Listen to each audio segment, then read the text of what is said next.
Golda, Helen, Rosi, Veronica.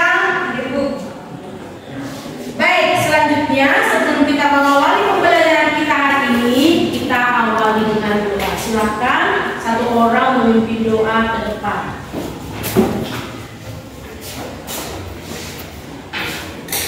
Teman-teman dan ibu guru sekalian, mari kita satukan hati kita. Mari kita berdoa dalam nama Bapa dan Putra dan Roh Kudus. Amin. Amin. Nama Bapa dan Putra dan Roh Kudus. Amin. Terima kasih. Silakan duduk. Nah, baik. Masih ingat materi kita minggu lalu? Ibu. Coba satu orang bisa menjelaskan. Silakan Golda.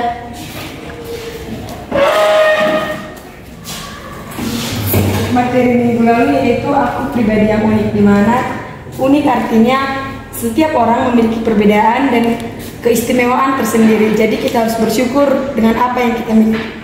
Oke, terima kasih. Ada lagi tambahan? Masih ada yang mau menambahi? Menyangkut materi kita minggu lalu mengenai aku pribadi yang unik. Apa yang kamu ketahui tentang materi? Oke, silakan. Dengan materi kita yang pada waktu itu, yaitu ada satu kata yaitu unik.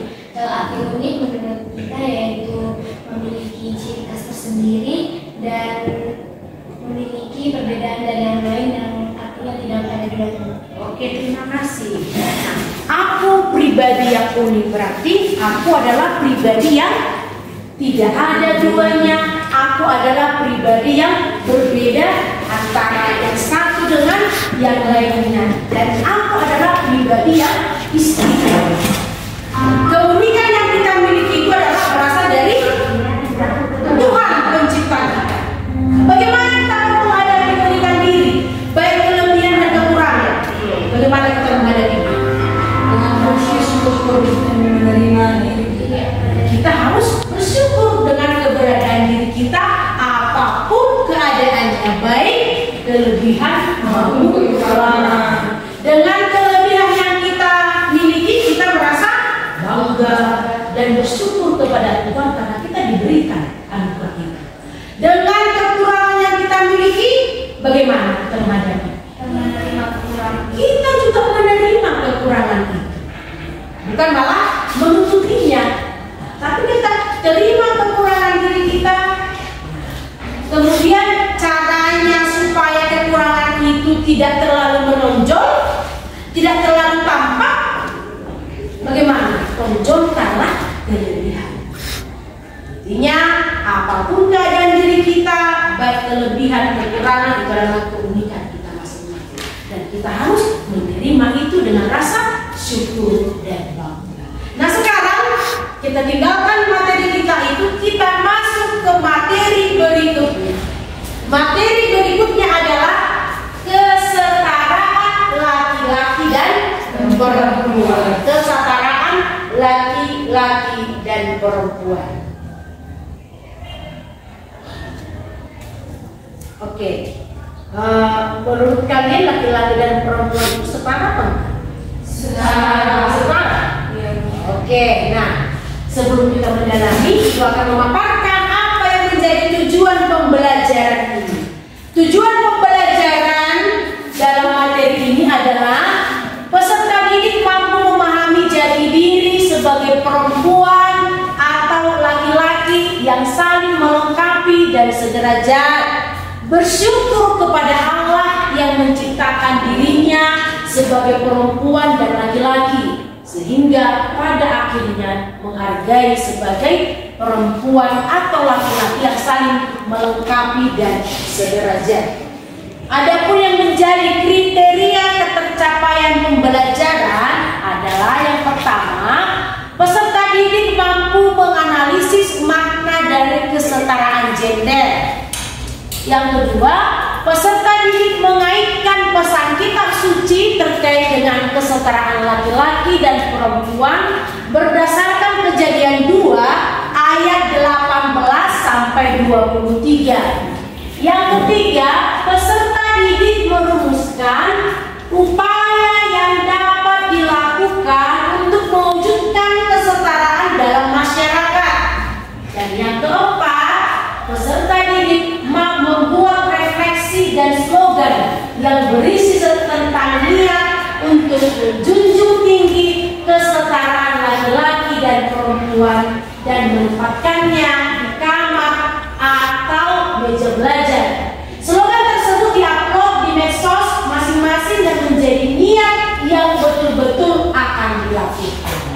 itu yang menjadi KKTP. Nah, sebelum kita mendalami materi kita, Ibu akan mengajukan beberapa pertanyaan sebagai pemantik. Yang pertama, bagaimana pendidikan laki-laki dan perempuan dalam masyarakat kita? Oke, silakan. Sebenarnya laki-laki dan perempuan itu sama, tetapi di tanah air kami khususnya di Tanah Batak, di mana laki-laki lebih diutamakan karena laki-laki adalah penerus marga. Jadi laki-laki seperti akan diutamakan dalam keluarga dan dalam masyarakat. Oke, terima kasih. Oke, yang kedua, bentuk-bentuk perendahan martabat kaum perempuan seperti apakah yang sering terjadi dalam masyarakat?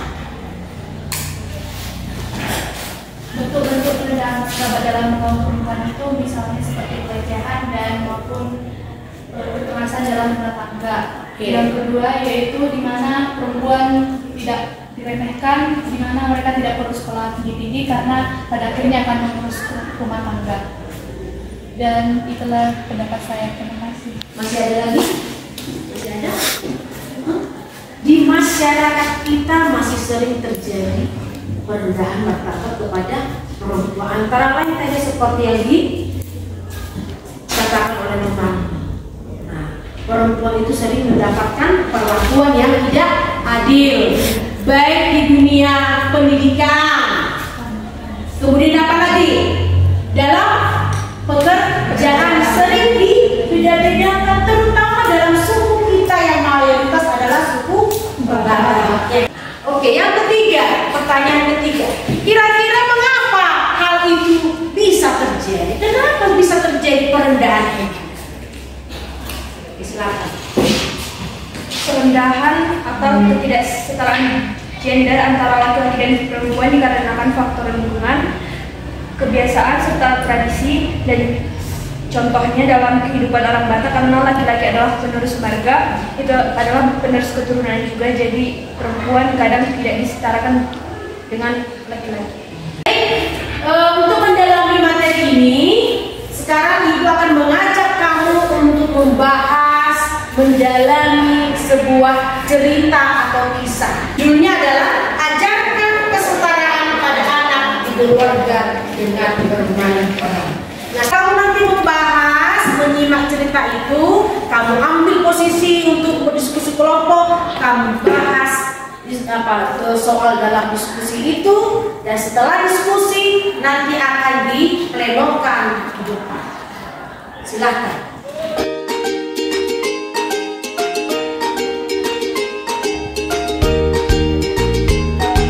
Setelah kita jadi mempresentasikan hasil diskusimu, sekarang kita pendalaman kitab suci. Kita akan belajar dari kitab suci tentang bagaimana kesetaraan laki-laki dan perempuan menurut kitab suci dan juga ajaran gereja. Silakan buka kitab sucimu atau juga dari handphonenya. Kejadian 2 ayat 18 sampai 23.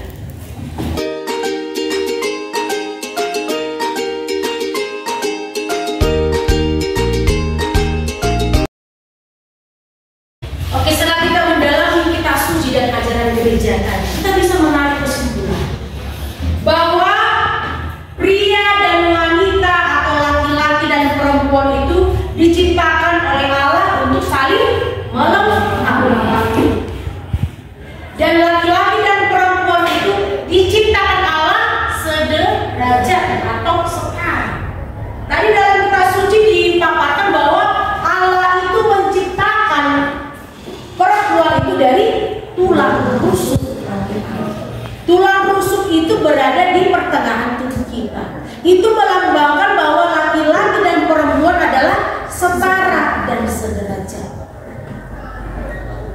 Itu menurut ajaran kitab suci dan ajaran gereja, bahwa laki-laki dan perempuan itu sederajat dan setara. Oke, baik.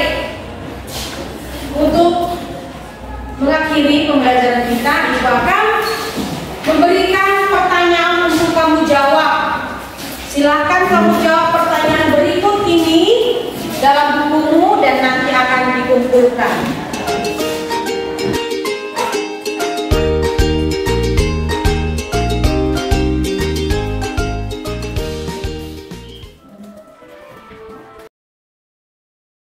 Oke, sebagai tugasmu di rumah, buatlah sebuah refleksi tentang kedudukan laki-laki dan perempuan di hadapan Allah. Yang kedua adalah membuat slogan berisi menjunjung tinggi kesetaraan laki-laki dan perempuan. Buat slogan, ya. Dan itu slogan itu bisa kamu nanti tempelkan entah di kamar pribadimu, baru bisa diupload di medsos masing-masing. Itu tugasnya dan minggu depan ibu akan tanya. Nah sekarang untuk mengakhiri pembelajaran kita akhiri dengan doa. Silakan satu orang memimpin